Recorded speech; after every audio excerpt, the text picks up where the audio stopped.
Welcome back, everybody, to WCS Premier League of StarCraft II Season 2. We've had a long day of action today here in Group C. One player has already qualified for the round of 16, Liquid Ret. Yeah, that's a pretty big surprise, I think, for most people, but he definitely deserved it. He played really well. Yeah, and Hug, you've actually known Ret for a very, very long time. I mean, Ret talked about how he went through this mental block of not being able to perform well for 2 to 3 years. He was very emotional in his interview. It must be good to see. Yeah, I mean, he's a great guy. I lived with him in Korea, actually, as well. He's definitely worked hard. He's had his struggles, of course. Every player has. But, I mean, as an older gamer myself, not quite as old as him, but older, I don't know how to put this. There's a lot of people that kind of knock you down. You know, they say, why haven't you retired yet? So it's really nice for him and for older players in general to see that he does well and that it means a lot to him as well. Yeah, that result may be surprising to some people, but also our last match of the day, MarineLord and ViOlet. These are not two guys I expected. I mean, these are easily names we could both see advancing to the round of 16, but now it comes down to this. Only one of these guys can make it to the Season 2 finals in Toronto. MarineLord, ViOlet, they played earlier today where ViOlet came out on top with a 2-0 victory. Huck, do you think that because of that, ViOlet may have an advantage because he knows that he can beat him handily, or do you think that in reverse, it could be a disadvantage because now MarineLord knows what he can fix? I think it's just more in general that MarineLord's a lot more comfortable than what he was in the beginning series. I did say before the last match that if Ret didn't make it out, he would struggle against ViOlet, or I mean against MarineLord if they played. But MarineLord, I think, has only gained confidence as he's been here today, and he's played better and better every series, so it's going to be a tougher match, and I still think MarineLord is the favorite. Yeah, and speaking of confidence, when I interviewed MarineLord earlier, he was just exuding so much confidence. Momentum is incredibly important for players, obviously. He went down to the lower bracket match, and he was able to win with a very convincing 2-0. And so, can't help but feel like the momentum is in MarineLord's favor since he's just coming off a win, whereas ViOlet is coming off of a loss. Yeah, it's going to be tough, but ViOlet's an experienced player. I don't think like losses like that really shake him too much. So I think he's going to bring his A game, and it's just more of a question: how good does MarineLord play in this situation? I mean, this is as high pressure as it can get. Well, I'm putting you on the spot one more time. Will MarineLord be able to stand up to the pressure, or what do you think? Do you think that he can step up? What happened last time? Who'd you bet on last series? I bet on ViOlet, and I was wrong. So, I got a 2-0 you here.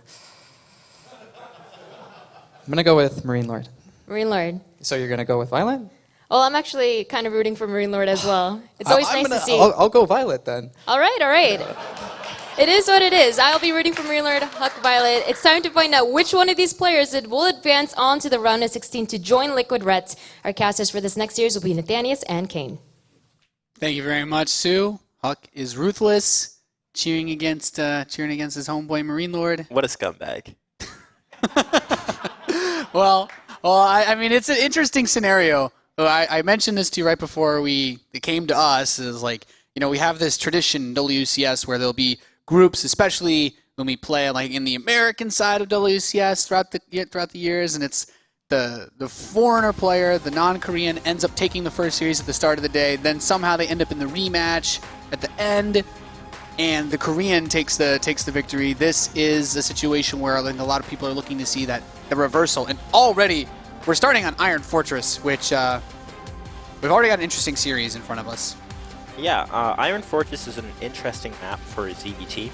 I know a lot of Zergs choose to veto this just because you can position tanks in such a way that it hits your third base from their third base. If you get the horizontal spots, the way that you can use the positioning is nice. Like, MarineLord getting to pick this map, I'm not surprised that he would take it first.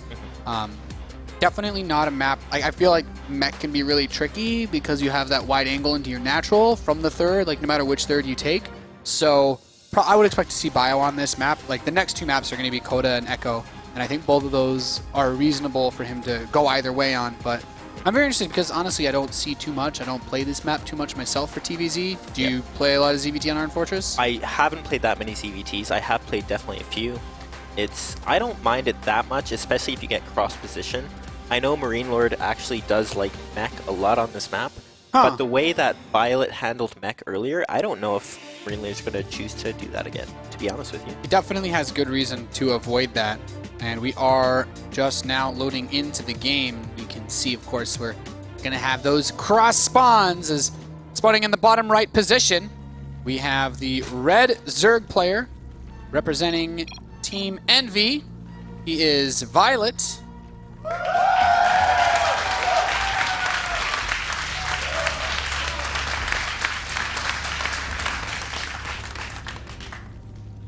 And his opponent in the northwest position, spawning as the blue Terran, representing Team Millennium, is MarineLord. All right, well, we're just going to restart that because, yeah, we're just going to restart it real quick. Good win for MarineLord there. Yeah. Very good. Very close. Very, very close game. Just making sure to avoid any potential confusion with anything related to game speed, I suppose. So, yeah.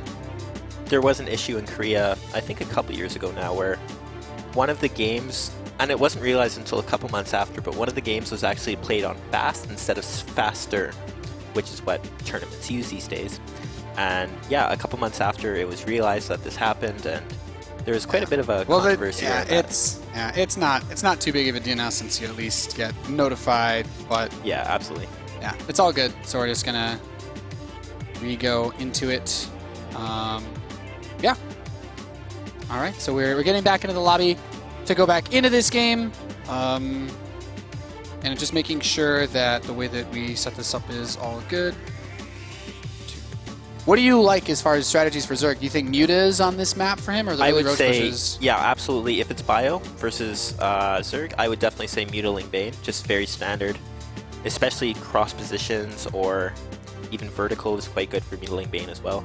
If it's horizontal, maybe you'd want to do a roach push or something like that, but I think Mutiling Bane is always a good standard composition, so I wouldn't be surprised to see ViOlet do that this game. Yeah, just double checking for the way that we're going to be going back into this game. So it looks like they're okay. Just wanted to confirm both players are interested. We're just going to do a full reset of the game. Neither player are concerned about the spawning locations at the start, so I just wanted to make sure that was checked with them before we re-host the lobby. So we have everybody in here, and we're just going to be getting into this one reasonably soon. But I think big thanks to everybody that's been tuning in so far today. I think we've had some pretty interesting results. Rhett coming out in first place. And of course, thank you all for your tweeting at us with the hashtag WCS, letting us know how you feel about today's groups. And we should be getting back into this momentarily, but it's been a pretty solid day all around. You know, Absolutely. A reasonable amount of 2-1 results. No, didn't have sweeps across the board or anything like that. Unexpected result with Rhett going through in first place for sure, which is very pleasant because I'm a good friend of Rhett's. I'd like to think so, anyways, and he's a great guy, and I'm happy to see him perform well. Yeah, he's got to be feeling good. We're counting down. We're going to be going back into this game. We're just going to be loading in now. So get ready for game number 1 between ViOlet and MarineLord, a TvZ.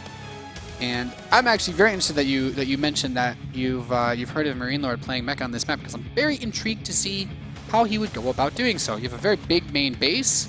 Very, very interested to know. Yeah, I spoke with him last night. My flight landed, and we had a bit of a talk, and he did say that he liked mech on this map. So I wouldn't be surprised to see it happen, but Yeah. We actually end up with the same exact spawns Yep. as before anyway, so everything works out. it was meant to be. Yeah, no complications. We're loaded in the bottom right position, representing Team Envy. He is ViOlet.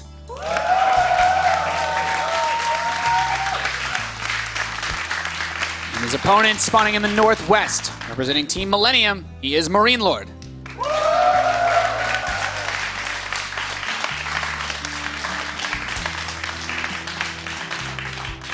I would be surprised to see ViOlet open with a pool first on this map. I think a hatch first, even though he doesn't know the spawning positions, I would still favor a hatch first on this map. It can be risky to try to make plays like that. I mean, when we really think about Zerg players that take gambles like that, like I would say that ViOlet would be the kind of guy to occasionally do so. But the only player we really see succeed with it on a regular basis is someone like Life, and Yep. he's kind of the exception to every rule that we have in StarCraft. So not really a good point of comparison. Yeah, absolutely. But MarineLord opens with 11 supply barracks and 11 supply gas. So this tells me immediately off the bat he wants to go 3 Reapers, possibly with the 3 command center build. It's kind of what he did in the first series, to be honest. Like he opened with the 3 Reapers, and then after the 3rd command center went straight into the gas and kind of did that Banshee play. So he wants to be, safe. So I'm imagining that we'll have something similar. And ViOlet opens up with the pool, economic pool to be defensive. Right. That does surprise me a little. I would definitely favor Hatch first on this map, but maybe ViOlet's practiced a lot of ZVTs recently. I'm sure he has. Because it's a bigger map, or? I would say because it's a bigger map, Hatch first is more common. Okay. But yeah, it's a bit surprising, but I mean, ViOlet knows what he's doing. He's pretty good. Well, I guess if you're ViOlet and you go Hatch first, and you get something like horizontal or vertical, and the Reaper goes straight to your base, then it can get tricky. So. Or like a 2 racks in the middle of the map or something like that. Yeah. Well, that's just, I don't know if MarineLord's that crazy. He's pretty crazy. He is French, and the French are quite crazy. They do have some very interesting strategies across the board. But MarineLord kind of, I don't know, he kind of seems to stick to more of the standard builds. Like, I guess the European Terrans are more known than others for that tendency to mech. But on cross spawn, I feel like it gets really interesting because this is one of those maps where when I look at it, it's like if you can defend Hellion Harass, there's a lot of bases you can take as a Zerg player against a mech player. You think because I feel like that could factor into it. Do you feel the same way, or? Yeah, definitely. I mean, you can take the entire map while they're stuck on 4 bases or something like that. But it still comes down to how you can beat that big, scary, beefy mech army. Yeah. I guess that's the cool thing. We're not actually 100% sure where he's going to go because he's shown both styles in that original series against ViOlet. And now the Reaper comes in. He gets that. The only thing he really sees is like, okay, your queen came out first. And in the back of his head, he has to be thinking to himself, there could be lings out on the map. So he keeps the Reaper in front. This is really smart because those 2 lings were headed straight for that command center. And if they delay that, it's a big pain for the Terran. And these are going to be a free 2 lings for MarineLord here. So that's quite nice.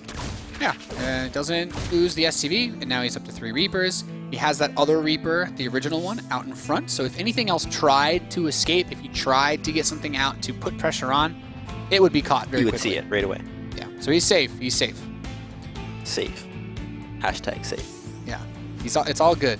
The factory starts up, 3rd command center. This is par for the course. This is very, very standard play out of MarineLord out of a 3 Reaper. Yep, this is exactly what you predicted, and it's coming to fruition here.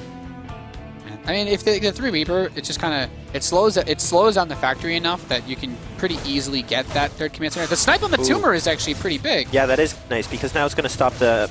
Well, maybe the creep will still connect, but he can't further it. I think it was like the 2nd tumor, but it's still. He did lose one Reaper there, which is kind of a big deal. You want as many Reapers as you want to be able to tank for those Hellions. Yeah, now that there's only 2 and the one of them is hurt a bit, like he can't deny the next tumor. So I think in the end I think that benefits ViOlet more. As a Terran, you never feel good losing a Reaper at the start. Right.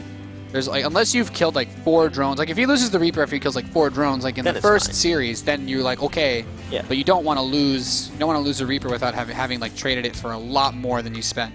And I think, ViOlet's going to go Roaches, and he's taking that 3rd base. So this is very similar to the first game that he played earlier, where he made those, 7-8 Roaches and move across the map. But this is a big rush distance to do that on. I mean, the 3rd base is still very wide open. So if there was like, oh, okay, that next attack on the tumor was actually quite good. But I still think like with how wide open that 3rd base is, you always have to worry, I think, as a Zerg, right, about like a Hellbat push, because getting creeped by the front of that 3rd can be tricky, no? Yeah, definitely. There's such a big distance between the natural and the 3rd on this map. Yeah, the creep always makes it weird, and I guess that's what the Roaches help with, right? Because now he doesn't have to worry about that hatchery being softened up. And the MarineLord, for the first time, at least in the games we've seen him play against ViOlet today, will not go straight into that Banshee. He's just going right up, getting his barracks count, actually even getting his barracks set up before his engineering base. So he really wants to have his infrastructure laid out so that he has enough units to stop any sort of early push that could come with Roaches. Or, at the same time, if no push comes, set himself up for either a heavy drop play or a big frontal assault when stim is done. Right, yeah, and unfortunately this means that we won't be seeing mech from MarineLord. Yeah. But I'm still excited to see his bio play, for sure. Yeah, I mean, with the crossbow and the long rush distance, generally this has favored Zerg on big maps like Frost or Alterzine, or Deadwing. So MarineLord's going to have to really rely on using multitasking and the usually very late tech of ViOlet, who, by the way, still has not yet started his lair. Yep, he's just been getting speed, his upgrades. He's delaying everything as much as possible. I mean, this is a really, really, really late lair. Yeah. Yeah, for sure. I think that normally you'd want to get it maybe 8 minutes, 8:30 around there, and he's just starting it now at the 9-minute mark. So that is for sure a bit late. And that means that his Mutalisks are also going to be late, so he's going to have to defend those drops, those first drops, with Zerglings and maybe some Roaches sprinkled in there. Yeah, I mean, at the very least, I think that this kind of becomes like a drop thing for him, since most of the time from ViOlet, like, could he just try to ramp himself up when this layer is done off of this economy to just go for another big Roach Baneling speed attack? He could. I don't think he will, though. I think he'll just play a standard Distance speed. is too much? Yeah, I think so. I think that with the opportunity for drops here and the terrain and everything taken into account, I think we'll just see normal Needling Bane. All right, yeah, that's pretty fair. The 1/1 is coming in. There is no armory yet. These Hellions cannot turn into Hellbats, so he just can keep them with his army, I suppose. He can try to make this push out. His first 2 medevacs are going to be coming out very shortly. So with that, he has the option to retreat with his Bio Forces, especially since, you know, there's no Mutalisks on the way. The Spire has just now started at 10 minutes and 25 seconds. Yep. And ViOlet's just been ramping up his production. He's getting a macro hatch. He's getting his 4th base. He's just kind of going into mass unit production mode very soon because he's droned up to about 68. Maybe you want a few more drones, maybe 80, 75 around there. But he's looking very strong right now. I mean, he recognizes that this is a moment in a match where usually as a Terran player, when you get your stim, you get your medevacs out, and your 1/1's finishing, I guess for how late the upgrades came because you didn't go super greedy on them, you usually be like 2-2. Yep. But you want to swat down that 4th base of the Zerg if you can. Yes, absolutely. And now we do see 2 medevacs moving across the bottom of the map. The Overlord will spot them. Yeah, he drops out the Marines here. He realizes, like, okay, well, you've spotted me, so I gotta try to make something work here. He just stims and runs up. He shouldn't be able to do too much. There's Banelings and Roaches already in position against this. Yeah, he won't be able to get anything. But he is going to go into the main base, and maybe he can find some Queens here, some drones, who knows. ViOlet tried a little counter there, got shut down very quickly. I mean, this is how you use the map, right? There's no mutas on the map, so he can kind of just bounce back and forth between the upgrades are now even as he's finished his 1/1. But the 2/2 is on the way for ViOlet. It still hasn't started yet for MarineLord. He needs to queue that up as quickly as possible. But he's trying to just use the one advantage he has, which is air control. But now 10 Mutalisks are on the way. And I feel like if MarineLord doesn't get something done reasonably soon, like, ViOlet's kind of gotten away with everything he's wanted to do this game. Very much so. And MarineLord actually hasn't started his 2/2 yet. So that's going to be a lot later than ViOlet. He has the armory, so it's... There, he's starting the attack now and the armory. There we go. But it's a full minute later than ViOlet's. So ViOlet has a 60-second period where he can maybe do a 2/2 Ling Baneling Muta push or something like that. Yeah, this is where he has to try to make it happen. He goes for this drop. Oh, he tried to set up a wall against the Banelings, but the wall wasn't tight enough. Well, I mean, at least he reacted quickly, but that could have been really ugly. Yeah. Well, the Banelings are still kind of getting close. He still kills a few Marines, but he's got the drop. That was in the northeast, pushed back now, and this drop in the bottom left hasn't done anywhere remotely enough. Where are the Mutalisks? So they traded out against that drop. But now there's no more like real map presence from MarineLord. I feel like his only option is to wait for big pushes now. Yeah, and in this time, ViOlet just wants to spread creep as much as possible, get it through that center of the map. Yeah. That's the advantage of Zerg on these big maps, huh? Absolutely, yep. And MarineLord's giving ViOlet a lot of time here. He can even maybe throw down a Hive pretty soon, Infestation Pit. Yeah, without having an upgrade advantage, like MarineLord doesn't really have like a trigger to push with. In fact, MarineLord has also forgotten combat shield. He doesn't even have it on the way. ViOlet's pushing in now. The Mutalisk's coming in. He's not afraid to get really aggressive. And I'm actually, like, now that I'm thinking about like this combat shield thing, is a pretty huge deal. And Banelings just ran in and blew up 22 SCVs. Yikes. Well, he distracted him. He distracted us. He distracted us for sure. And a very, very nice little Baneling run by there by ViOlet. Like, this game, he was allowed to just run hog wild. Yeah, and ViOlet's he's doing everything in his power to further his advantage here. And MarineLord's just now realizing they have combat shields. Like, if you stim without combat shield, Banelings one-shot your Marines. Yep. Like, you can't take any Baneling hits if you don't have combat shield. And now ViOlet's just like, yeah, come over here, let me pull you out into the open, get my Banelings on top of your Marines, and these Marines die instantly. And he's killing more SCVs too. Like, even if MarineLord survives this, his SCV count is going to be very low. Yeah, he's taking even more losses, almost 10 workers lost now, and the Mutalisks are still hitting this command center, and he's got units in between them, so he actually can't run up to try to save it. He's going to try to drop the Thor, But I think he might actually be able to get it. Gets the medevac and all surrounds the Thor. Oh, Okay. great pickup. Ooh. Really nice micro there by MarineLord. I don't know if he can save this command center still. The SCVs that were here trying to protect it have been killed. The natural is destroyed, and MarineLord taps out. ViOlet goes up 1-0. And, I mean, it felt, for me, it was all about the opening. Like, ViOlet got away with an extremely fast 1-1, which made it very difficult for MarineLord to push him with those first drops because he was behind on upgrades. And then forgetting combat shield actually makes it so difficult to trade. And then the Baneling's like running by and killing, you know, half your workers. Yeah, I think that forgetting combat shields was pretty huge. When you don't have that extra health, it's like, or that extra armor, it's very, very hard.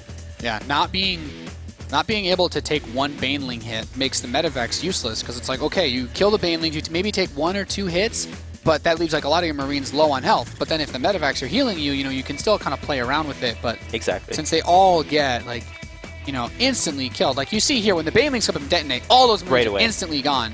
You know, whereas they would have maybe like a couple hit points to at least do something else, one more volley, and he got into a position between the natural and the third where those Widow Mines also weren't able to do much. Because all he did was push the army away so that he could come in and ransack the natural and break his way up into the main base. Like, this was a really well-taken engagement by ViOlet. Yeah, and even though MarineLord, like you see there with the Thor, he had really good micro, but it just wasn't enough. Like, when you forget those combat shields, when your 2-2 is so much later, it's extremely difficult to come back. Yeah, that's a tough spot to be in. We're going to play on Echo for the next map, and ViOlet has already taken a game off of MarineLord here. Will MarineLord try to go mech again? I think your argument for not doing it was pretty good, because ViOlet just crushed it, but then ViOlet just had a field day on Iron Fortress. Yeah, and it must be very demoralizing for MarineLord right now. I mean, he's lost 3 games in a row to ViOlet, right? He's feeling pretty down right now, but there's still a chance for him. He just needs to, you know, like I said earlier, calm down, put all his nerves to rest, and just realize this is what he needs to do. Because I think in his heart he knows that he can beat ViOlet. I think that he can as well. I think he has the potential to. But it just comes down to how nervous he is.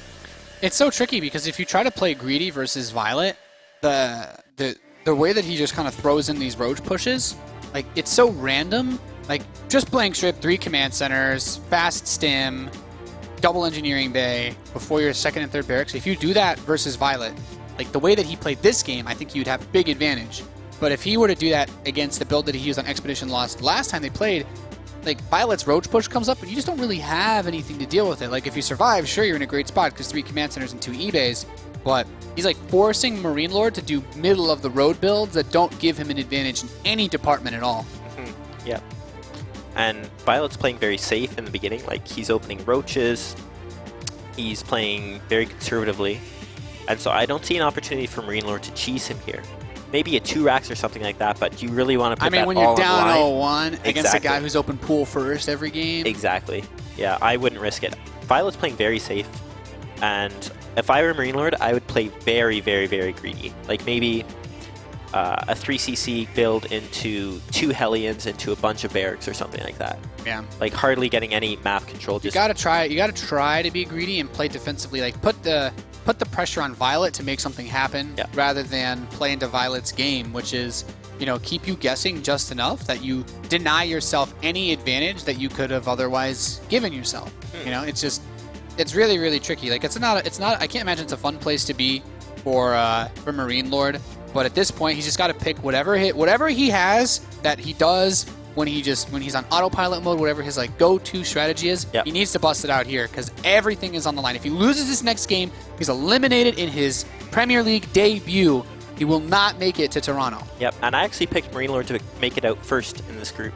I did not expect him to be eliminated. I feel like the nerves have definitely, or at least, you know, even just the different environment. You know, even if he doesn't claim to be super nervous, I think just this environment, everything, the effect that it has, really makes it complicated. You know, it's not the same experience as all the online tournaments, because you know, when you look at somebody's results, and we looked at a ton of MarineLord's results, like because we had to go way back to WCS Season 1 finals to actually find a TvZ that he played offline. Right. And then he's played so many online matches since, but you know, it's a different environment. You have a way that you like to have your monitors set up, your way your desk is laid out.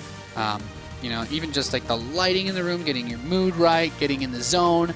and then you have to come out, play on like a stage where, you know, it's not the worst, it's not like bad, but it's very different. It's not home. Yeah, it's There's not no home. place like home. There's no place like home, Kane. Sometimes I tap my slippers 3 times and say there's no place like home. And that's how you get in the zone. That's my ritual. You know, when you say it like that, it does, you know, it's like things that give you that feeling like you're playing at home. Yeah, like I know can be Stefano used to take off his shoes. And he used to bring his little Cujo as well. Yeah, his like plush thing. What other rituals do players have these days? This young crowd. I don't know. To be fair, you're the one that like plays with like your slippers on. Sure. I don't know.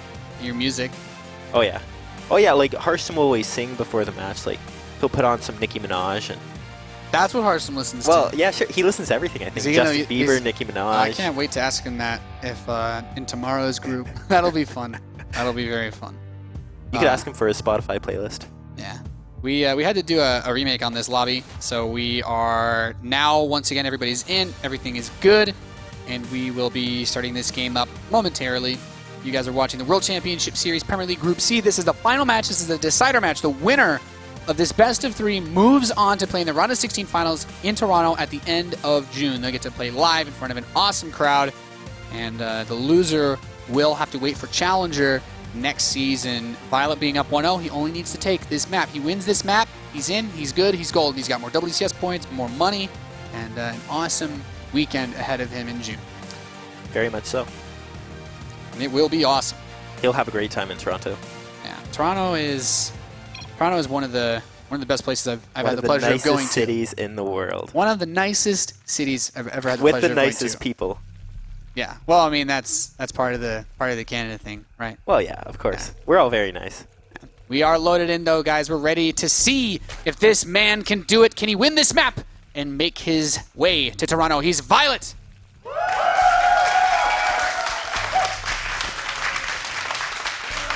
His opponent needing to win 2 maps in a row if he wants to get out himself. He is Millennium's MarineLord.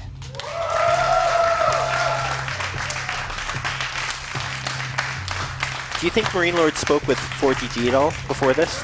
Maybe practice some TvZs? I mean, I'm not entirely sure. You know, a lot of it comes down to like ViOlet plays so much of his own style. Like, how much advice can you really ask for when, like, if you haven't played against ViOlet specifically recently, I don't feel like there's too many other players you're going to run into that will play similar styles to him. I agree for sure. Yeah, ViOlet has a very unique style. Like, even every game he's opened pool first. Ooh, this is a slightly faster one, I feel. This was a 13? Yeah, 13 pool. Yeah. Pool. So, I want to say it's like, but we've actually, I want to say it's aggressive, but we've seen like Firecake actually does this and then just uses it not to build any lings and then just plays like fastest queen possible, greedy. I think this will be aggressive. ViOlet's opened 15 pool every other game versus Terran, and I think that there's a reason he's opening 13 pool now. I think he's going to make 6 lings. Okay. Actually, I'm fairly certain. Yeah, I mean, he's going to take the hatchery after, so just save up that larva and get ready for that wave. Yeah, he has 2 larvae ready, so by the time the pool is done, he can put out 3.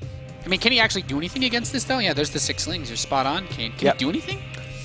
He's going to try to get a cancel on that CC. Maybe even run up to the main if MarineLord's bunk or MarineLord's supply depots are down. But yeah, he's just going to try to get a cancel. Yeah. Builds the extractor so that he opens the supply to start his queen. Yep. Very important to get those injects out as soon as you can. Yeah. And he starts that Overlord too, so he's just getting ready to follow up after this. MarineLord is doing what we've seen him do close to every game against Zerg. Yeah, the 3 Reaper opening. I mean, this is as standard as it really gets. Like, almost every single Terran player uses this primarily. Like, some guys will still go Command Center first occasionally, but then you're opening yourself up to the weird things. But Reaper just allows you to deal with so much and put on a lot of pressure and scout a lot. And the Zerglings dodge him. The Overlord sees the Command Center. This has to be, you know, there will be a Reaper, but I still think he could target the SCV that's building the Command Center and kill it. Yep. And MarineLord does get a drone on ViOlet's side of the map, but ViOlet might get a SCV and maybe a CC cancel if you can here. The idea is you use 1 or 2 of the links to push the Reaper away, and then you just focus down that building Command Center. Yeah, and I think he will get the cancel here, maybe. Good micro on the Zerglings here. Very, very cute. Yeah, this is a really, really big deal. That cancel is huge, and MarineLord, he's forced to cancel. He starts the next Command Center now. The Zerglings hit that ramp, and I mean, if you're ViOlet right now, I can't imagine that there's any scenario that you want more than this one. Yeah, this was pretty much perfect for ViOlet. I mean, he got the SCV, he got the CC cancel, and he's perfectly fine at home. Like, he lost one drone, but all the Reapers had to come back and defend. Yeah, I mean, if you lose the drone and like your Zerglings don't do anything, then I can see where it's like, oh, okay, ViOlet kind of put himself in a compromising position. But now, this looks phenomenal. If you're a Terran player in this position, you are generally hating life. Yep, and ViOlet's going to have 4 queens. Actually, the Reapers could run by this queen and maybe get a few drones. I feel like he has to. I feel like he has to force something at some point or another. Like, killing the queens is going to be so difficult because they're going to build up energy. Well, this micro is actually quite good. He's actually going to get a queen. Wow. And now he's going to kill drones. That was a really good bait on the queen. Not losing that Reaper. I mean, one of them is still quite weak, but you know, killing that alone is really, really nice. I feel like with that, he kind of evened things up a little bit, but... You cost like some of the energy for a Transfuse or a Creep Tumor, but since he already has 3 queens right now, I still don't think it delays the injects too much. Right, yeah, very true. He tried to get that Creep Tumor, but he lost a Reaper. Actually, he did get the Creep Tumor. He gets the Tumor in the end. There's still another one, though. Yeah. And I don't think that's worth losing a Reaper for. Yeah. If he had gotten like a drone or 2, that would have been really nice. But look at the way that ViOlet's played this whole series, or every game that he's played, I guess, like even the first series. MarineLord's going straight for a tank. He's not even going to go for like the standard starting stim and going into Hellions. He's just going right up to siege tanks, and ViOlet goes straight for lair. Yeah, so MarineLord's definitely expecting roaches off of this, because that's what ViOlet has done every game, right? He's opened roaches. This is the one game where ViOlet doesn't even have a roach horn yet. I think it's going to be a 2-base meta. That would be really sick. Like, if he starts his Roach Horn now, yeah, he does start. Oh, he does. It still lines up for Roach speed, because it'll be done now when the lair is ready, so he could still do like a 1-1 Roach push. And I think it's actually a bit late. I think he started the Roach Horn maybe a few seconds too late, like 10 seconds too late. Yeah, just a little bit. But I'm very curious when this second Evolution Chamber finishes, because it's going to tell us a lot about where he wants to take this game. And MarineLord's going to scout it with the Reaper as well, so quite good there. And he is getting a siege tank, like you said. And he's already got one. Yeah, he's going for 2 tanks. Do you think this is going to be mech then? I think if you get put behind in a situation like this against ViOlet, who's done a really good job of just like manhandling him, going mech might actually be the best idea, because if you feel like you're super far behind from A, the Reaper that you lost, B, the command center cancel, the SCV lost there, maybe the best idea is to just slow the game down as much as humanly possible. Yeah, and I think you're right. And also, we see 2 Vikings coming out from the starport. So very obscure play out of MarineLord here, but I like it. I mean, the Vikings will, like, if he cranks out enough of them, it'll help against any type of early muta play, but it also allows him to clear out Overlords on the map, which is nice. Yep. Does he think and the Widowmine too. Yeah. He must be a little bit concerned. About mutas, you mean? Or, yeah. Well, the thing is, like, he knows that he saw the Roach Horn, right? You pointed that out. So if he's worried about roaches, he wants to build tanks, but then he can't really afford to go into Thor production yet, because he still has to saturate the natural. He only just taken the gases. He also still doesn't have an armory. Like, he's just begun the armory. Yeah. And I like this. I mean, we are going to see mech again. So I'm pretty excited here. He's going to take this 3rd base, but he's going to stay very defensive with the siege tanks. We do have a few roaches here at the natural. Yeah, not a crazy amount. Like, he's got 10, so if the tanks are positioned, I mean, trying to cut that 3rd base off. But this still makes me feel uncomfortable, though, because MarineLord never broke down the rocks. He never broke down the rocks to create that wall when they played in the first series of the day.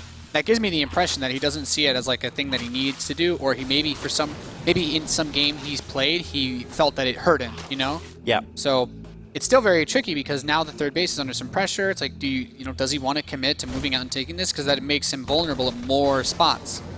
Ooh, look at what we have from ViOlet here. We have Burrowing Claws. So if MarineLord doesn't get a turret or doesn't have Star Sense or something like that, we could see ViOlet take a bunch of roaches, burrow maybe 4 or 5 under each tank, and just pop up and kill all of them at once. Split a few off into the main, behind the natural mineral line, just bully him. Yes, yeah. And ViOlet is a big bully. We know that. Yeah, I mean, the way that his aggressive, very, very aggressive styles are so nice. Like, I want to see him break these rocks down. Like, I can understand if you want to leave the opening until you see a push coming, but if he doesn't ever bust them down, like, it's just another pathway for those broad roaches to move through, you know? Like, what does this scan tell him? Like, maybe it's not roach speed, so maybe he should be thinking about burrow, because, like, would he really still be researching at this point? He's building missile turrets now. Yep. I think he saw the Roach Horn wiggling. He must have seen it, yeah. Yeah. Jiggling and wiggling. Yeah, he knows. He knows what that means. You know, when it comes to roaches, it's nothing fun, that's for sure. Unless you're a Zerg. Yeah, And then it's always well, fun. no, if you're ViOlet, no. You know, burrowed roaches are one of the coolest things that you can use to mess with somebody because of, you know, even if you get into that base and the Terran's like, oh, I think I got them all, and then one just managed to burrow off to the corner where you don't have a turret, and then you're like, okay, let's push out, and then like 3 roaches suddenly one-shotting your SCVs like, gah! Yeah. It's a And really not fun place to be. We do see ViOlet taking his 4th and 5th base right now. But And this he's- is still a lot of roaches. There's not actually a lot to buffer for these tanks. Like, he will pull back. The spread on the tanks is nice. Yep. He's gonna. I think he'll try to break down these back rocks, but the sea tank is in range. So. I'm glad that he broke down the Yeah. rocks. Like, if those roaches run up, kill one depot, and then run behind that mineral line, like the a tank, pain. that one tank isn't going to kill everything. He's going to knock down the gases. He's going to kill a lot of SCVs. MarineLord's playing much more conservatively this game, and I'm digging it. I love it. Yeah, me too. And he is getting a spire right now. That is ViOlet, and an infestation pit as well. MarineLord needs to stay very aware of the tech, right? Because we saw the GG Lords basically when they played last on this. Like, yeah, you have a full-fledged mech army, but then Broodlords come out. You don't have any Vikings. It's over. You know, you had like 9 Vikings to fight against, 9 Corruptors, And 11 a Broodlords. dozen Broodlords. Yeah. Yeah. So I think that like you said, this game is getting slowed down a lot here.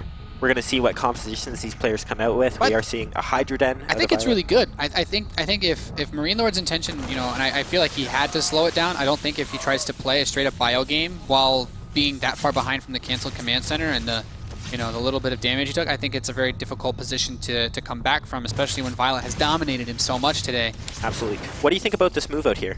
Is he moving out to take a 4th, or is he?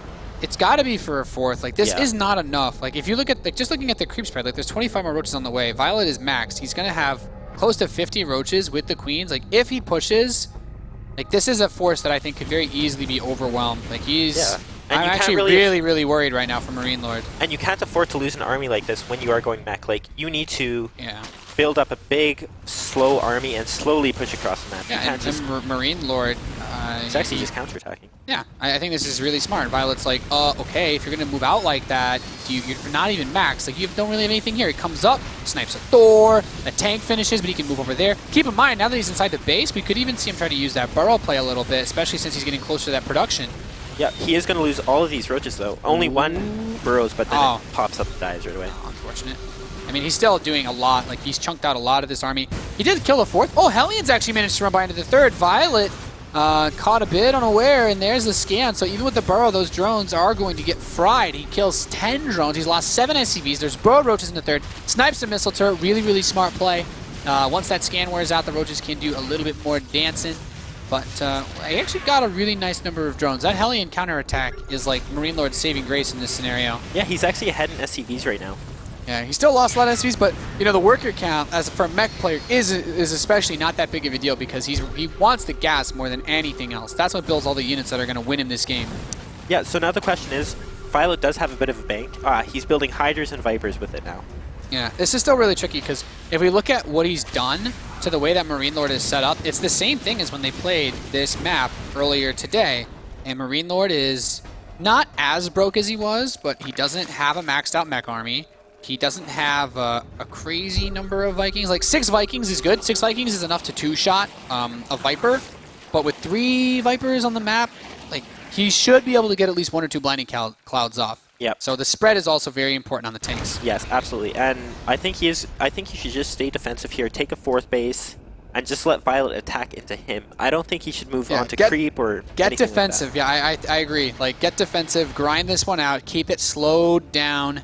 That first push he made to kill the bottom 4th base was still really, really, in my opinion, like really risky. But like this one it's like he's raising the stakes every time he pushes because like if he got blinding clouded really well in this position, like you can get a lot of tanks in those Thors all at once, and he's going to go for it. He's going to bring in the Vipers. The Vikings once again like on the opposite side of the tanks from the Vipers. He hits most of the siege tanks on the left side. There's still some on the right, but the Roaches and Hydras are able to clean those up, and he just swallows this mech army that was right on his front door. The only thing left over are the Banshees, which are actually doing quite a bit of damage, and they're going to be able to kill a lot of drones here. Maybe. Oh, and he got a run by in the 3rd at the same time. There's some action going on by the main base ramp as well. He had something in there. Yeah. And he scans. He's going to keep killing these drones. And there's, I think, still one more thing that's like inflicting damage in the main base. I don't even know what MarineLord got into ViOlet's main. But whatever it is, it's dead now. He had 21 roaches in production. Hydra speed is on the way. I mean, MarineLord traded out a big chunk of his army, but he secured the 4th, and he, most importantly, didn't... There's still 3 Vipers on the map. That's, to me, that's always the most troubling thing. Like, a couple of these Vipers still survive from the earliest fight, and Yep. ViOlet is pretty all-in with this push, though. He doesn't have 3-3 started. He's stuck on this tech now.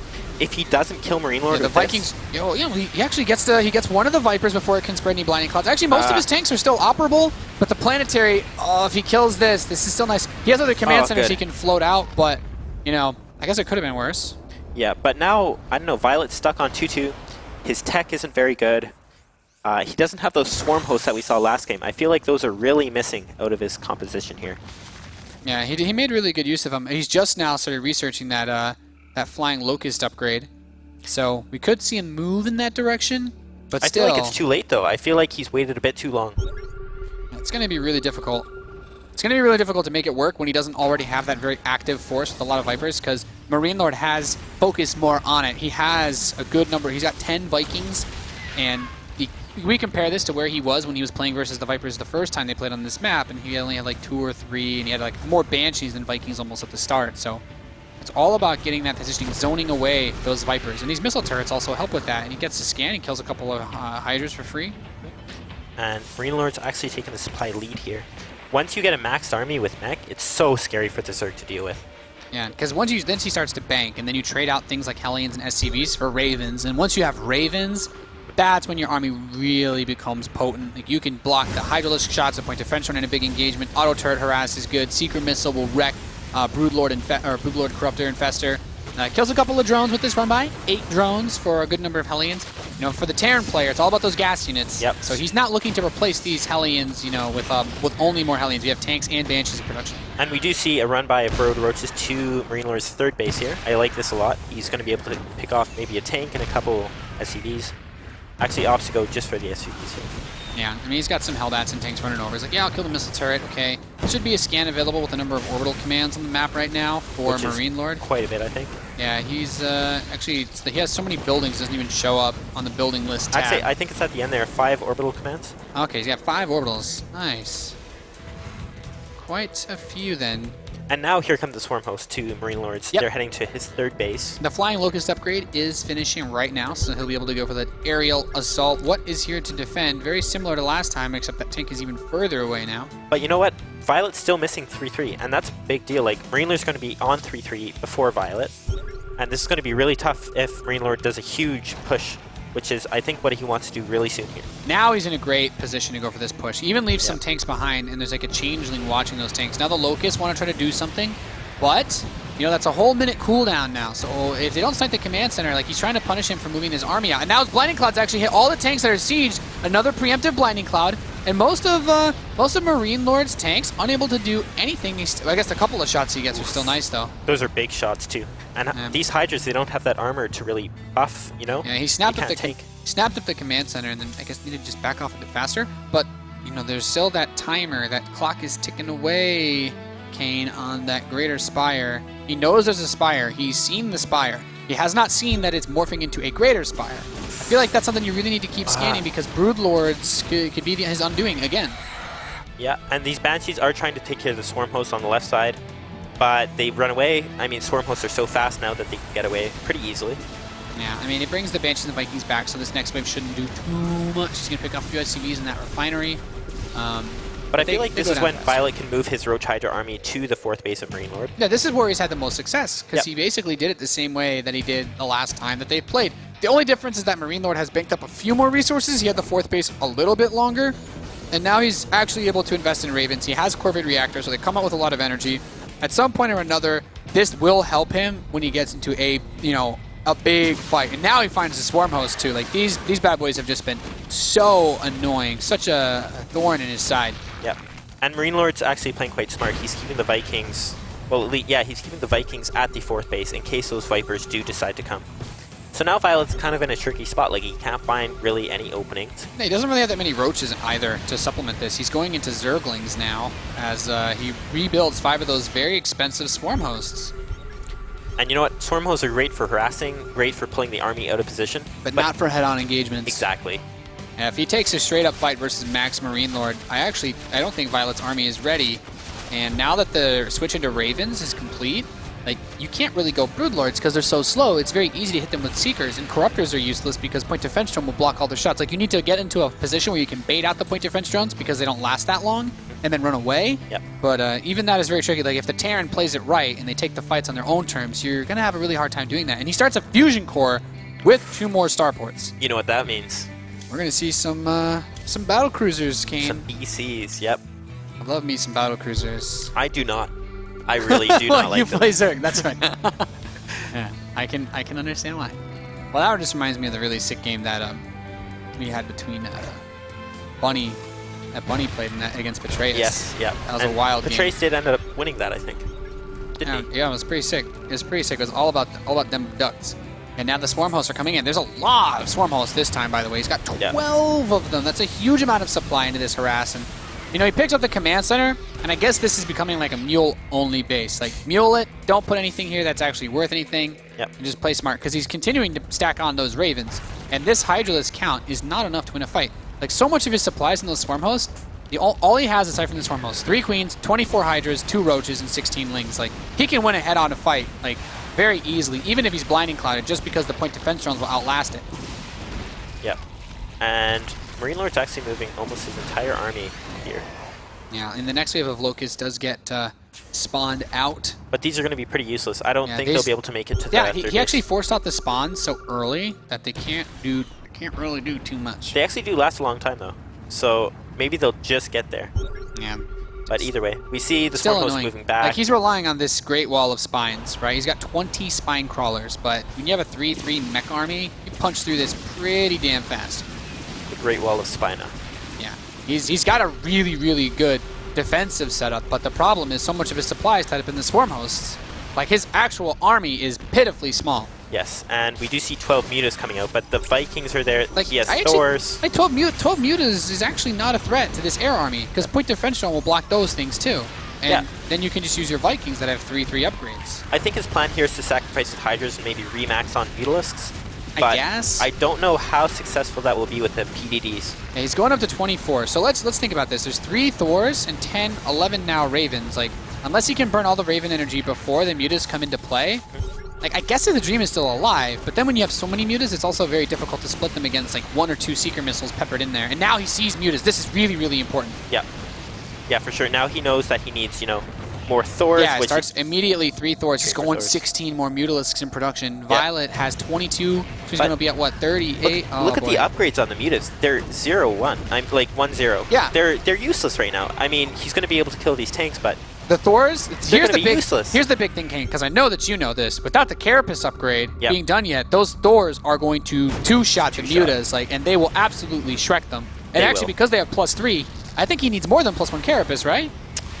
Yeah, I think so. I'm not actually sure on the upgrade numbers, but I know if the Thors were, you know, 0-0. Yeah, because the Thors are 3/3, so the Mutas are going to have a very hard time contesting them in head-to-head combat. Yeah. I think that what ViOlet needs to do, he can't attack with this Mutalisk army. He needs to go find some damage somewhere else. So he's going to the 4th base and going to pick off these missile turrets. The last thing that ViOlet wants to do is actually engage that army because it cannot. It is a thing of nightmares. And I mean, if he can, oof, getting some good hits off on those Mutas. Now that's the dream right there. He hasn't. How many of these Mutas has he killed? 7 total. It's not crazy. There's 35 Mutas on the map, 6 Thors, 13 Ravens, 13 Vikings. I mean, the Vikings and the Ravens are a good defensive force, but at some point, like, this is all preventing him from just pushing out.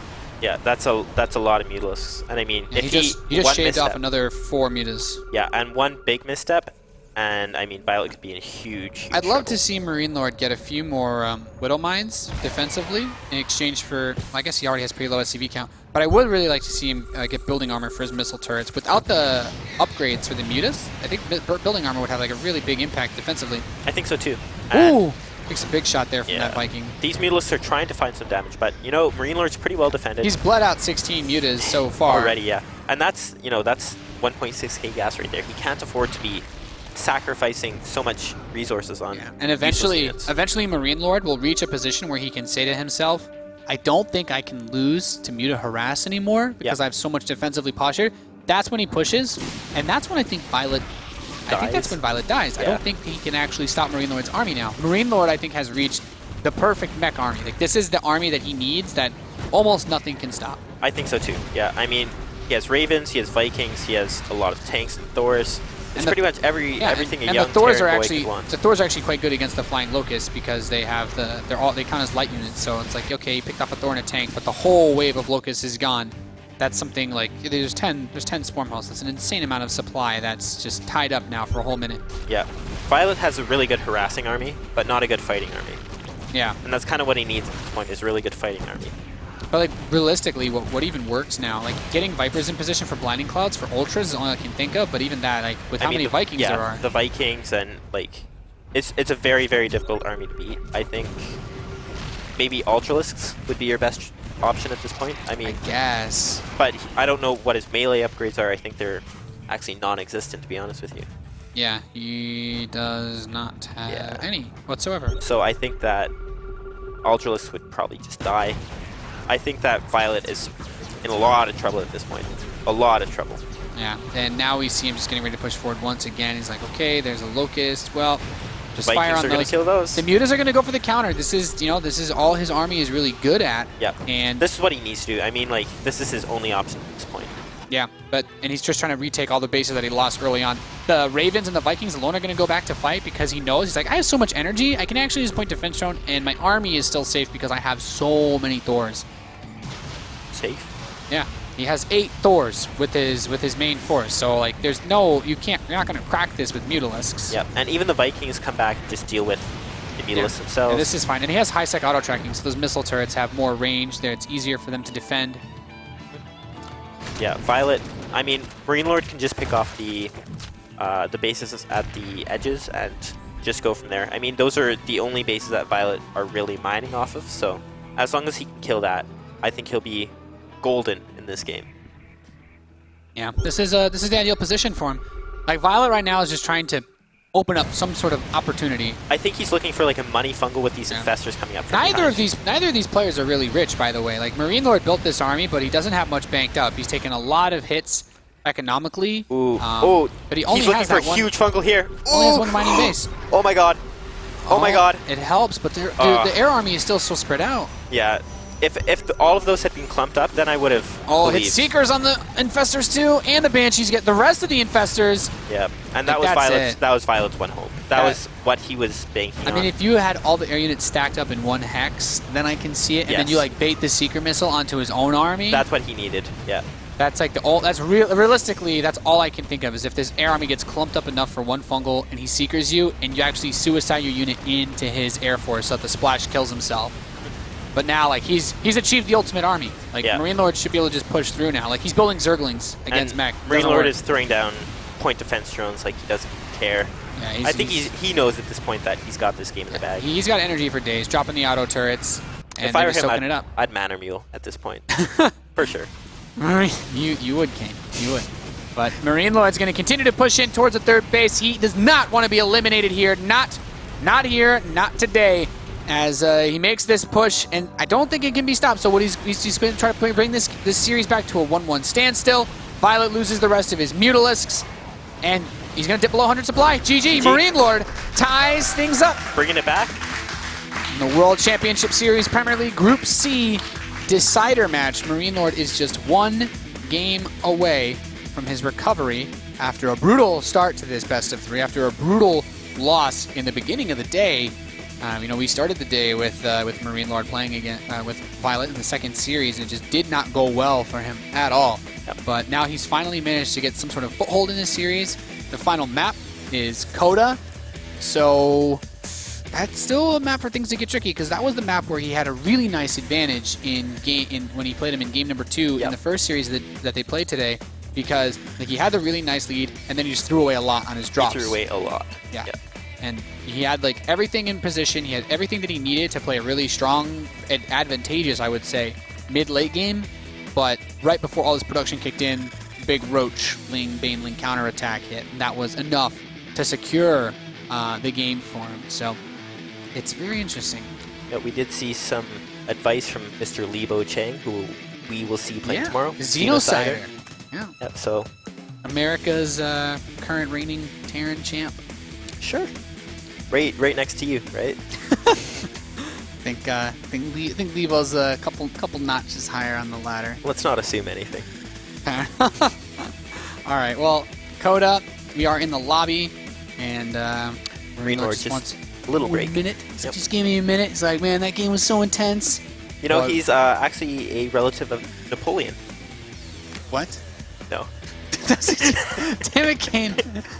But that'd be pretty cool, right? No, you got me. It'd be a good storyline, like making his last stand at WCS. I don't. Yeah, this. Napoleon would have been a big StarCraft fan, for sure. I mean, I guess like it's all about the strategizing. Controlling the army. Yeah. Do you think he would have played Terran? I mean, everybody, all the best people would have played Terran. I don't know. I think Napoleon would have been a great mech player with his army positioning. Maybe. So. I'm glad you managed to somehow tie all of that together. But my brain works in mysterious ways. yeah. Well, we're just getting everybody set up. When MarineLord is ready, we'll be jumping into game number 3. And this is a pretty big one. This map decides which one of these two players is going to Toronto to play in the round of 16, or they'll be competing for that stacks of cash, that 30 grand first prize. Yep. Be a miracle run for either of these guys, considering their performance last season. Of course, MarineLord not actually making it to Premier, and ViOlet getting knocked out very early on. But you know what? It's not only about the cash. These guys are also competing for a lot of WCS points. Yeah.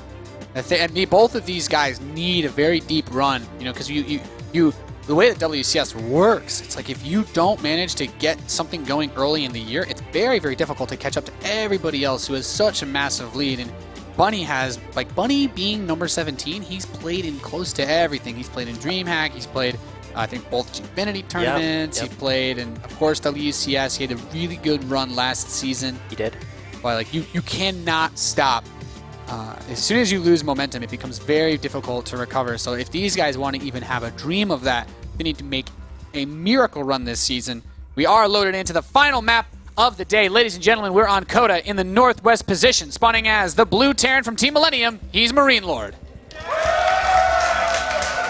A lot of support here. The cheers have gotten louder Oh yeah. across the day, Kane. In the bottom right position, spawning as the red Zerg from Team Envy. He's ViOlet. Equally loud cheers. The passion is real. A lot of passion in this room. I can feel it. It's good. This is really intense. You have all the fans of if you follow any of the pro gamers and you're like, okay, well, my favorite player is Bunny. Bunny will have only good things to say about MarineLord. I talked to everybody when I spent time living in Europe this year. People like all the other Terrans, the Muslims, like MarineLord's like one of the best guys. You hit him on ladder, you're like, I have to really try this game out if I want to win. Absolutely. Like he's gonna absolutely wreck you if you don't bring your A game. And this is the moment where he can get a bit more of that recognition that we know he deserves. Yep. Based on his performances in online tournaments, he gets finally on the big stage. A win here would be monumental for him. In his first Premier League run, to make it to the top 16 is no easy feat whatsoever. And it's been a very interesting day of games. We've had the interesting strategies busted out by ViOlet, who is going to open up with that defensive early spawning pool again, and then of course the wild strategies that we saw out of Mystery in today's group as well. Absolutely, and I think that MarineLord, like you said, he's one of those guys that he has so much potential, so much potential, but he just hasn't really gotten those results yet, other than in the French scene. He's won a lot of French lands, been doing very well over there. Yeah. Well, the thing is, it's like even yourself, Kane. Like you can speak to this. Your first Premier appearance last season, making it as far as you did. That's something that holds a lot of weight to be able to say, like, not only did I come here, but I kicked some ass along the way. Sure. It's a good feeling. It's a great feeling. You feel almost unstoppable. Yeah. It's something that motivates you to keep working forward throughout the year. You have a lot more.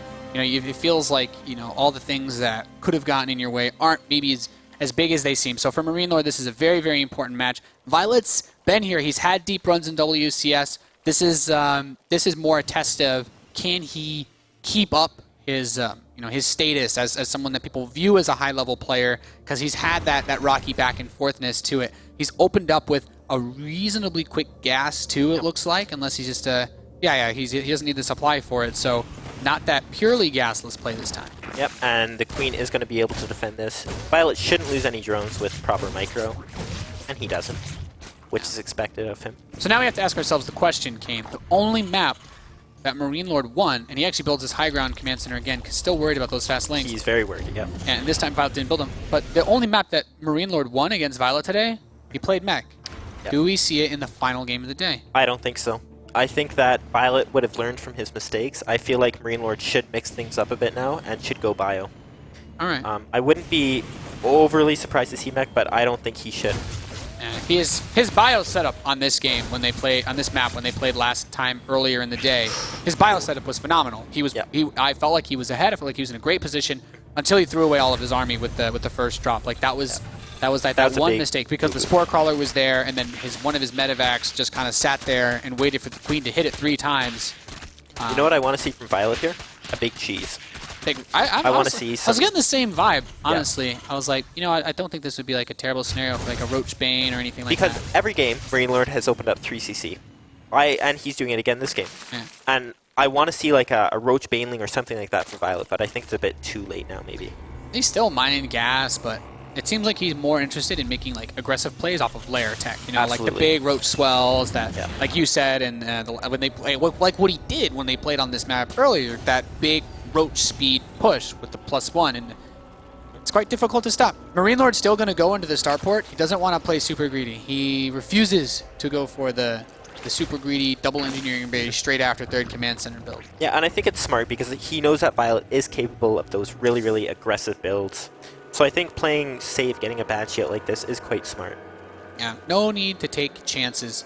And ViOlet starts up a pretty quick lair. That is a fast lair. And with this lair timing, he won't have to worry about anything like Cloak Banshees. So I'm hoping MarineLord actually does what we did the last time they played on this map, which is just go Cloakless Banshee and just use it as a defensive tool. He does start up Cloak. The Overlord's going to come in and see everything. Ooh, he's making 3 gases. We're going to see 2 base meta here. Okay. We are going to see 2 base meta. It's actually a really nice response to a Cloak Banshee opening as well. Yep. I almost feel like after seeing it, I like really hope MarineLord tries to fake him out. This is actually really interesting by ViOlet because every game he's opened up roaches. Could he pull a 4GG and just try to like run by this? Is that opportunity even there? Like he doesn't have the, well, he does have ling speed. Yeah, he doesn't have the lings. He has a few coming back now, but I don't think it's a good idea. MarineLord's going to get a scout off on this lair though. I think he might assume that it's roaches again though. It's not the fastest 2-base muta though. Like there are builds that are way faster spires than this, so it shouldn't be like a game-ending one. And that scan is also cash money because he sees it's very early. He has time to build an engineering bay, get a couple Widow Mines out. He's actually making an armory. So are we going to see mech again? I think we're going to see it. Okay. He's getting him. Look at this. This is like the 4GG posture where he like switches off. Like 4GG does exactly this, where he just switches straight for the 1 factory on Tech Lab, 1 factory on 1 starport on the reactor. Just goes Viking Thor, and then goes right back to Banshees as soon as he feels like he's safe against Mutalisks. Wow. Okay. Yeah, that's quite interesting. So maybe MarineLord did have a little chat with 4GG. I was going to say, 4GG is one of the only guys that I see do that. Most other Terrans will rush for turrets and try to still build Hellions or Widow Mines with the factory on the reactor. But a lot of links coming out here. And these Hellions might kill a Queen. No, Transfuse. I mean, he's burning the energy out. The Transfuses have been good. There's not really that heavy Banshee aggression coming. There's no Banshees on the map now, so like he's not going to be trying to go for like a coup de grace with the Banshees on those Queens, but at least he's denying energy for the creep tumors or later on transfuses. He's actually going to go for a big flank with these lings, and I think he's going to get them too. Yeah, this is quite nice. He used to like target down the big clumps of them, trying to get into a position on the mineral line. Great micro there by ViOlet. Yeah, not able to get into a good choke point to kill these lings, and that's really, really big because now he still has the map control of the lings to go for a counter, and that makes it impossible for MarineLord to take a 3rd base because not only is there creep blocking it, but like his Vikings have to be fighting for a defensive position. In fact, like going Viking 4 is okay, but he built the eBay and still hasn't built any turrets. He's just now starting his first missile turrets. I wonder.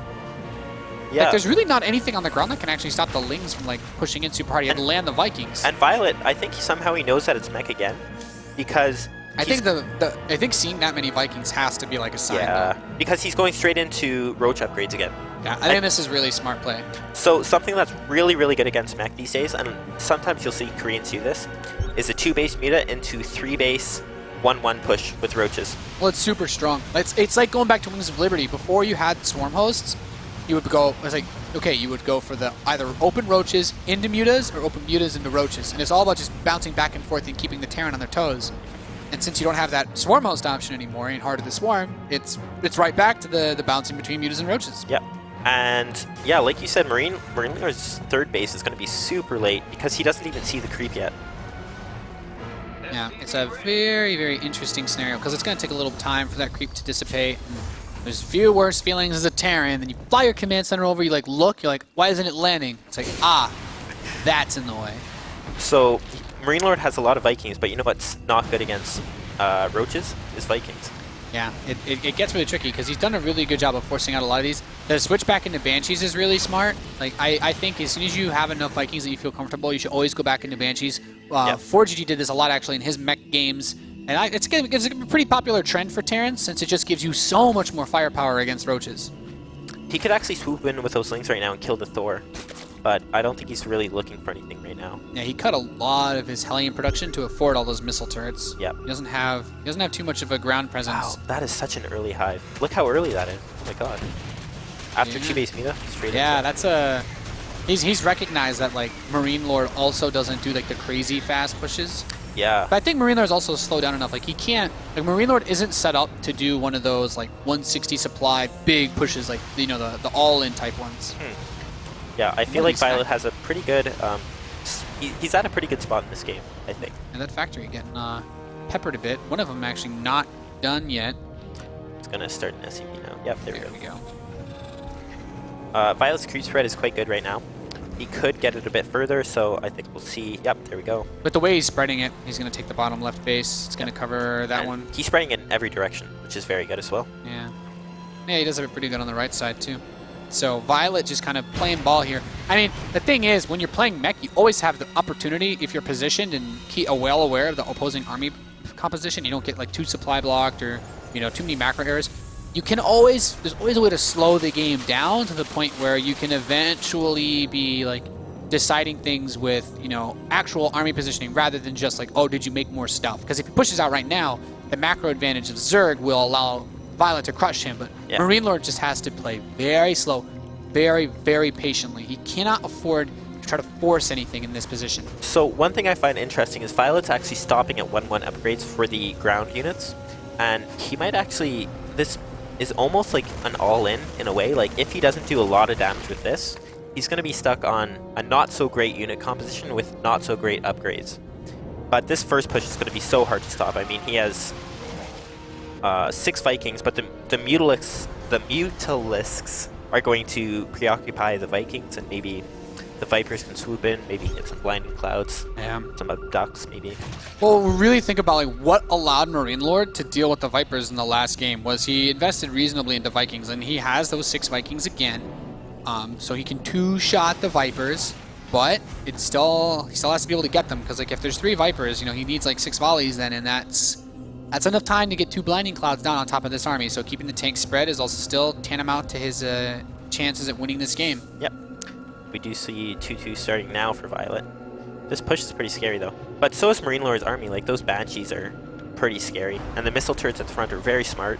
Yeah, well, in my opinion, that's one of the best ways to zone these out. Like they still have a 11 range cast range for Blinding Cloud, but everything you can get to try to get a little bit of extra damage, and especially like even if it's just protecting the Vikings from the mutas. Yep.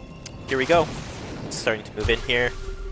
Yeah, how does he want to take this engagement? The Vipers move in. Okay, so we get some Blinding Clouds in. A couple of the tanks are still able to fire, though. The Banshees are still laying waste to this army as much as they can. The Thors are able to fire. He focuses down the Thors. The Banshees are still going ham, though. There's no Overseer with this army. Yep, and everything was so clumped up there for ViOlet. That was one of the sloppiest engagements that he could have taken, I think. I mean, everything was so clumped up. It's an army that he had the bank to lose, but I don't know if... It wasn't a good idea to lose it. Like there's like degrees of cost ineffective engagements you can take versus mech. That was like the maximum degree of cost ineffective. Very much so. And we do see Ultralisks coming out, but we don't have those melee upgrades even started yet, so... Yeah, and the thing is, this time around, he actually killed every single Viper that was with that army. Yeah, he killed that whole army. He killed Mutalisks, he killed everything. 3 Vipers, all 9 Mutas, he crushed everything. So now having to rebuild the Vipers. Like, ViOlet has a good amount of minerals, but that gas bank is actually not big enough to make a full switch into Ultras just yet. Like, if he goes into Ultras with this bank, he's going to be able to build them and then not much else. So the Blinding Clouds become even more important as this is the kind of army that he actually doesn't need the Air Force as much. Like, he will just annihilate a straight-up Ultralisk Roach push if he maxes. He needs the Blinding Clouds to be perfect. Yep, and that's going to be so difficult with all these Vikings. I mean, maybe he can try to swoop into the third base, maybe do some damage there. But there is a sea tank there. There's going to be a planetary soon enough. I just don't see it happening. I think ViOlet is the sensor in a lot of towers. trouble. The sensor towers are very, very important because he can use his most mobile units to bounce between the bases defensively. Those Banshees, he doesn't want to have to reposition the tanks endlessly. Looks like a couple Hellions did run into that southeast base of ViOlet, but cleaned up pretty easily. Now we do see the melee upgrade started. There's 4 Ultras. He has chitinous plating, so he's got that extra bit of a buffer. Of course, having the attack upgrade would be nice, but look at the way ViOlet's set up. He's got 95 drones, Kane. That's a lot of drones. He's a greedy boy. Greedy boy. got I don't know if that's a good idea right now. He's got a disgusting amount of income. Does he have anti-air? Just the Queens, actually. I mean, those Banshees could go in, kill... The 5 Banshees with the +2, like, I guess could kill everything. chitinous helps a lot, but the Banshees, I feel, yeah, that's true. They can do an insane amount of damage. These Hellions run by, kill a couple of these drones. Some static defense was on the way too, so ViOlet like dips to the very low number of 91. He starts another 4 drones. Gotta remake those drones, man. Yeah, it's actually. Ret must have given. You have a some good. advice. You made a really good point though. Like that cuts into the supply. Like he doesn't have much anti-air, and I think ViOlet realizes that he like starts 4. He has 5 Hydralisks. That's not enough to kill those Banshees, No, though. I mean Banshees beat Hydras 1v1, so it gets very, very complicated. The Roaches come in, they swat down some of this, but the tanks are laying waste. And each tank shot is such a large amount of damage. Yeah. Like, denying that refinery is nice, but that's not going to be what stops a MarineLord from building the army that he needs. It's just a little bit of an advantage. And the 4th base is getting attacked by Banshees This right is now. brilliant. No The static. lack of anti-air like makes this such a huge issue. Like, sniping this base shouldn't be an issue. Killing all the Spore Crawlers that are morphing shouldn't be an issue. All the drones. Yeah, and like, what's coming? A couple of Hydras. Is there even an Overseer here? Like, he could cloak and just kill the Hydras, couldn't he? The Spores aren't Yep. ready yet. And meanwhile, yeah, I mean... Well, he runs out of energy, I guess, to cloak. That's one way to do it. Okay. It So, still really meanwhile- feels like it could go either way. It all comes down to how he engages when he makes his first push with the Ultralisks. I mean, some of the units are out of position right now, so he does get a couple tanks, maybe some SCVs here. But he's still at a position where, you know, his upgrades aren't where he wants them I to actually be. think losing these SCVs is good right now anyway. Yeah, I think also losing the Roaches is good, too. Yeah. He wants to remax Get on, rid of the like, Ultra's Roaches, Queen. get rid of the SCVs, because it allows you to build more units. The fact that MarineLord's rebuilding SCVs when he has... he has like a good number of orbital commands and extra command centers as well. Like, I don't think he should be stressing over the workers too much. He has more than enough to mine gas. He goes back over 60, but I really think the supply would be better off spending units. Yeah, I think even like maybe 45 SCVs or something like that would be better. Like, he's maxed right now. So if he wants to build anything else that's useful, like, I guess because most of his extra command centers are turning into planetaries, so that makes it somewhat reasonable. But he's still got 2 more command centers that haven't morphed yet. So I'm like, does he really need it to be like that? I don't know. So now, one thing ViOlet cannot do is he cannot attack into MarineLord right now. There is no way that he'll be able to beat that army. Yeah, he needs to bait the Vikings out of position. Yeah. Where are they? Okay, so they're just north. Like, if he pushed the center position right now, like, the Blighting Clouds could still do a lot, but he has The to cover tanks a are lot so of ground. spread out, though. That's what I'm afraid of. I mean, Yeah, even if he gets a couple Blinding Clouds off, pushing there's- here is good. There's like 1 tank in the back. The rest of these Yeah. other tanks that are going to move up are kind of clumped. Oh, the Thors. Okay, where? Okay, the Vipers actually do need to come in and help with this, though. He's just going to bleed out Ultralisks. Yeah, and I mean, the positioning of the command center and everything is just going to Oh, really interfere with and that these AI. Hellions slipping into this base. Like, these could actually turn into Hellbats and target down that hatchery, but they're going to kill a good amount of drones at either way. Yeah, no static. Yeah, this is actually really, really nice because, like, ViOlet, I guess he has the bank. Maybe it's not even that bad for ViOlet because I feel like he could also just not rebuild these drones. He was actually is. quite greedy himself. He is rebuilding them. Both He's of these making guys 17 more. Both these guys just keep rebuilding workers. I'm like, you guys have enough bank to build more actual fighting forces. You have 5K, 3K. He's actually going up to You don't- 87 again. Do you need to have 80 plus drones with this kind of bank? I mean, I guess it's just the way he likes Are to we play. sure? Are we sure this isn't Ret playing right now? Yeah. Well, even Ret didn't play this greedy, man. ViOlet was the one that was over droning in those matches. Ret's just like, guys need to learn, man. Build less workers. I got to run a 16 off of it. Yeah, so the Lings are coming in for a bit of counterplay. I guess without having the Hellbats to buffer, the tanks actually do some friendly fire damage, but I mean... yeah, not much. I guess when you're that rich, it's like, here, have like 24 Lings, whatever, man. It's I all would good. love to see air upgrades started, maybe Infestors, something like that. I don't think just Ultralisk Queen Viper is going to get much done. I think the Raven count is good enough to deal with anything that he can throw at him. I think the key to the victory here lies in getting a really good engagement with the Ultras and Blinding Clouds. And that's going to be tough, especially with such few Ultras. Like, he only has, what, 7 right now? He has a Greater Spire. He has 9 Corruptors on the map now. Broodlord Corruptor. I mean, Broodlord Ultralisk is like one of those Doom compositions if you're playing Bio. Yeah. But for mech, like, those really, Ravens are going to be... For Broodlords to be effective, you want them all to shoot at once. That means they're close together or they're spread out where the Vikings can easily target fire them. Yep. And if they're close, you have 7 Ravens and 2 more on the way. So Secret Missile will absolutely annihilate them. All he needs to do is realize the Broodlords are there and make sure that he has his Vikings and his Ravens up front. Because with no Infestors on the map, there's no threat of being fungled and caught off guard. Like, he can be a little bit forward out there. Yeah, I still think also MarineLord's SCV count is still too high. Like, 60 is a bit too many at this point. Yeah, in with the the game. bank, especially for Terran with Mules, like, You don't need that many. he could have a couple of extra tanks or a couple extra Banshees, a couple extra Ravens, and those SCVs won't do him any good. And now he has ViOlet, Mules. ViOlet has Broodlords now, so he's going to move into the 4th base of MarineLord. Yeah. Try to find some damage there, but it's pretty well defended, and the Vikings are going to come back. And I still think this is a great way to start the fight, though, because he's going to kill the missile turrets. The Vikings need to get in position immediately, because the big problem right now is those going to be those Blinding Clouds. Here come the Vipers. He abducts a Thor in. Blinding Clouds, the tanks on the left. Oh, it gets the tanks on the right and the north side. Bunch of Secret Missiles. Going to hit on the Broodlord. So most of the Broodlords do get taken out by the Seekers, but he still has the Queens here to transfuse the Ultralisks. there's just not enough, though. But the Blinding Clouds are running out. Yeah, the Blinding Clouds are running out. There's still a good amount of Siege tanks left, still a good amount of Thors. He's repairing the Planetary, and backup has arrived. The Planetary will stand. MarineLord takes a massive supply lead, but it's not over yet. 12 Ultralisks queued up, Kane. Yeah, I think if MarineLord pushes out here, he might be in a bit of trouble. He has to, like, catch the Ultralisks. Maybe catching the Ultralisks coming out from the separate bases is be good. ideal. That would be very good. I think pushing this base is smart because of that reason alone, Yep. but then And maybe back up, afterwards, right? you gotta back off Yeah. immediately. Yep. Yeah, I think that's a good idea. this? And maybe even establishing a boy. 5th base behind this. 17 Ultralisks! Oh my god. Is that too many? On the production tab, 17.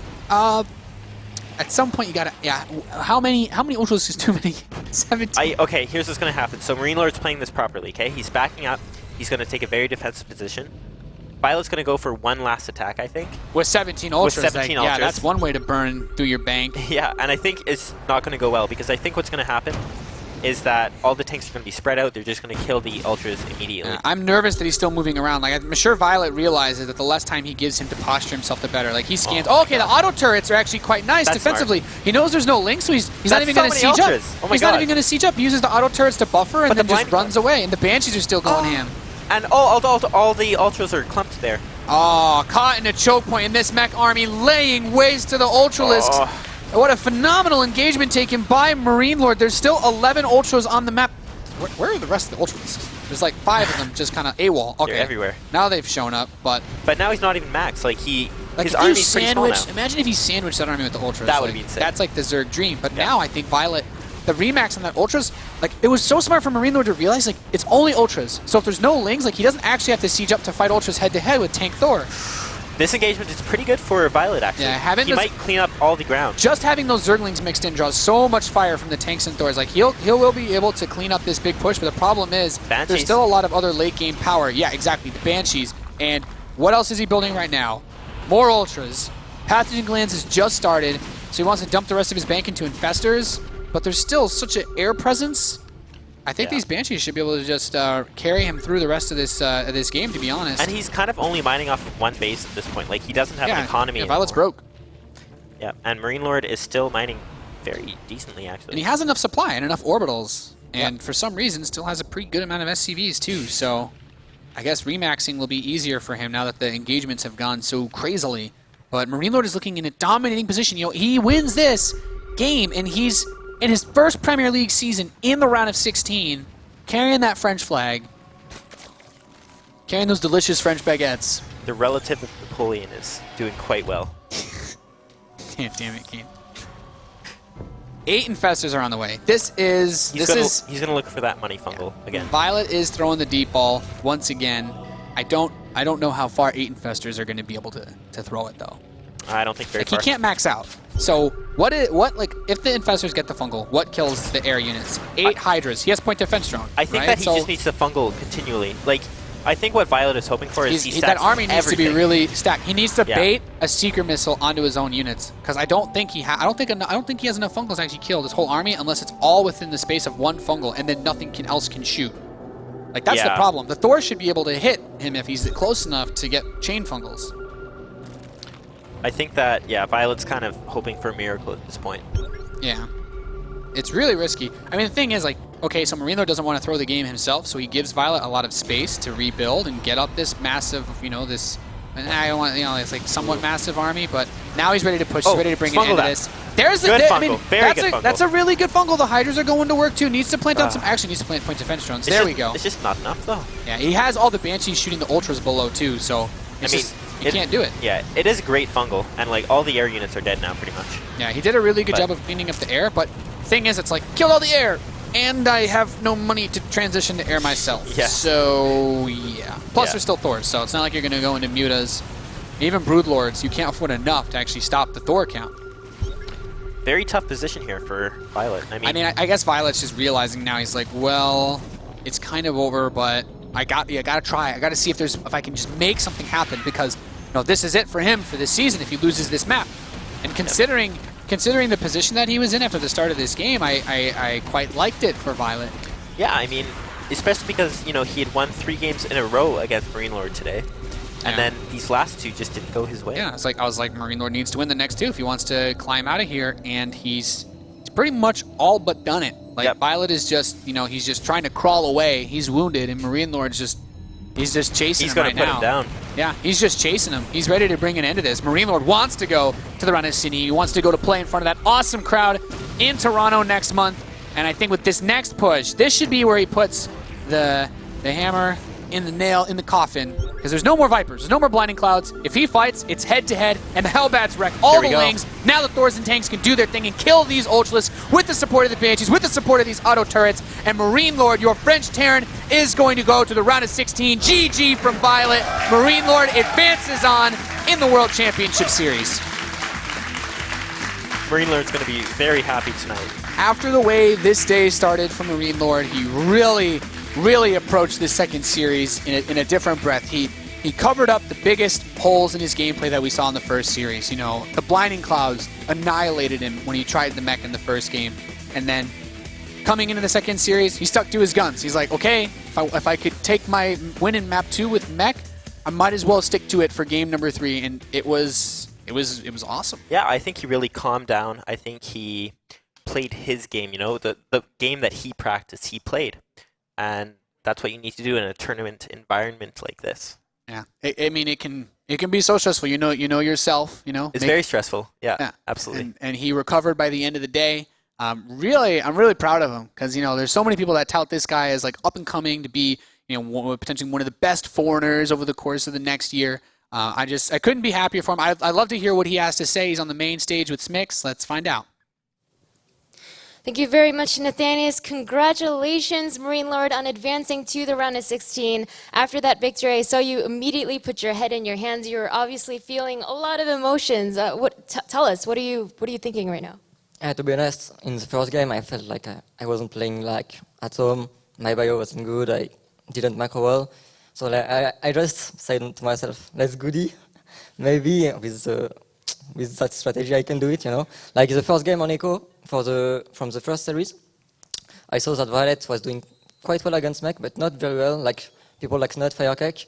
So I believe in my ability of making it work, a lot of Raven, and just camping, taking a lot of base, but slowly, and just winning the game like that. Well, let's go into a little bit more detail, because as you just said, in the first time you went up against ViOlet using mech, you lost that game. But then in games 2 and 3 of this series, it went in your favor. What do you think was different about this time that you were able to win? Usually, I think I play very aggressive mech, so I attack a lot. And against people who open roach like him, I don't think it's viable. So I just figured it out, and I camped a lot, so that's how I did it. Well, MarineLord, you had a very long and difficult road to get here and move on to the round of 16. You first lost your first game, and then you went down to the lower bracket, and you were eventually able to come here, and you won this game with a 2-1 as well. I mean, it was very difficult, but now you are on to the round of 16. How happy are you to be able to make it to Toronto? I'm really glad. My second time in America will be in Toronto. As before, like, people say like the crowd is very good there, so I'm just very happy to do it. And MarineLord, like I said earlier, you're somebody that we saw mainly over in Europe at DreamHacks, but this is not only your first time in North America. As you said, this is going to be your first time in front of such a large electric crowd. Is there anything you're particularly looking forward to, or do you have any goals that you set for yourself? My main goal is to eliminate Paul this season. Like my TvT is my best matchup by far, since I practice a lot with 4GG for my challenger match. My TvZ is not very good, so yeah, I just want a lot of Terran. And if it could be Pult, it would be very funny for me. All right, well, we'll see what happens over there in Toronto. But before I let you go, I want to give you the chance to say something to all the fans out there. I'm sure there's a lot of fans that are cheering for you now. Thanks everyone for supporting me. I didn't show my best game today, but next time I will try to show way better game as Bio. And yeah, just better play overall. Thanks, guys. All right, well, thank you very much, MarineLord, and congratulations again. And with that, we have our two players advancing on from Group C. It will be Liquid Red and Millennium's MarineLord. Let's head over to the casters to hear their final thoughts. Thank you very much, Sue. Good to see that young Terran player feeling the passion, excited to go play in front of the Toronto crowd. As he should be. As he should be. It's awesome, man. It's like It's amazing. If you get like a list of like how many crowds I could get to play in front of, it's like, I mean, the French crowd was pretty good. I mean, for MarineLord, that's quite good. You guys can see, of course, today's results, but that Toronto crowd is something else. And really, really interesting. MarineLord dropped the first series of the day against ViOlet. ViOlet looked absolutely dominating, as we saw Rhett just kind of clean house, knocking down Mystery, and then taking that 2-1 over ViOlet to make his way first out. That was, I think, maybe, you know, some people weren't sure if Rhett was in a slump. ViOlet's had better results in 2014. You have MarineLord, who's an up-and-coming guy who barely squeezes out in the end. The only other newcomer, I guess, for this group was Mystery. And what was the most surprising or exciting match for you today?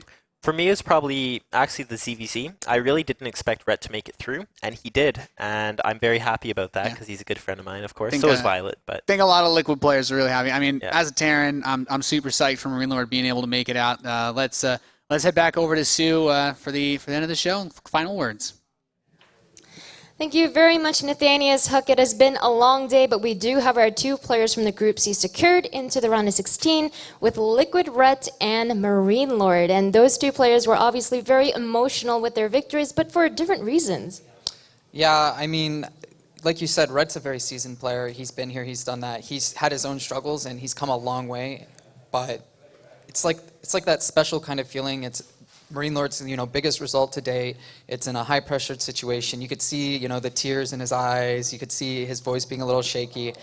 I was talking to a little girl in the front row, and I was explaining to her because she was watching the game, and I said, just look at the players when the game finishes to see the reactions. And you saw that MarineLord. He just, put his face into his hands, and all those hours of practicing, working really hard, finally paying off. It's a pretty emotional thing for any player. I definitely agree. I think that watching that moment when they are able to secure the victory and know that they have won, that's one of my absolute favorite moments of watching StarCraft II. When you see the emotion that comes across a player's face once he's realized all the effort, all of that has finally paid off. Yeah, StarCraft II is a big game of high and lows, I feel. I mean, I don't want to get too sappy here, but I am a player. I have felt both ends of that stick, and I feel bad for ViOlet, obviously. It's a struggle for all players, and the highs make it worth it, and the lows really suck. So, but he's a good guy, and he's a strong fighter, and I believe he'll be back next season. Well, today was just Group C. We have another group for us tomorrow. It'll be Group D, and it'll feature another set of 4 players. It'll be first Sonu versus Xenocider, and then the second match of the day will be Hearthstone versus the Australian NXZ. So what are your initial thoughts headed into that group? I feel like Hearthstone's probably the strongest player, and then I would say followed by Xenocider. I mean, he's my teammate. I'm going to obviously pull for him a little bit, but we're going to have to pick matchups because we're 1-1 now. Right? I guess we are, yeah, because I was right in this time. Yeah. Everybody's got to get lucky sometimes, I guess. Aha! I believed in MarineLord. Yeah, I have no comment. All right, guys. Well, make sure if you guys don't know already, we do have the second wave of tickets for the season 2 finals in Toronto on sale. So make sure to check that out. It will be absolutely amazing. I guarantee it. The Canadian fans are just so electric and so awesome. I mean, you can attest to this. You've been there so many times. Yeah, I mean, I walked down and had my name chanted and all those. I mean, I lost 0-3 and then I barely got into WCS, but it was definitely a great time. And you know, if a player like MarineLord can do well there, I'm sure it'll be a very emotional moment. And you don't really get the same feel watching it online. I mean, you should if you can, but if you guys can come down and feel those moments with us, #feels, it'll be nice. And speaking of hashtags, make sure to keep letting us know what you guys are thinking. #WCS on Twitter and Facebook, and we'll make sure to read all of your feedback. And of course, a huge thank you to G1 Gaming for all their help. And with that, Group C ends with today. From everyone here in Burbank, please tune in tomorrow. We'll be back with Group D at 12 PDT. Have a great night.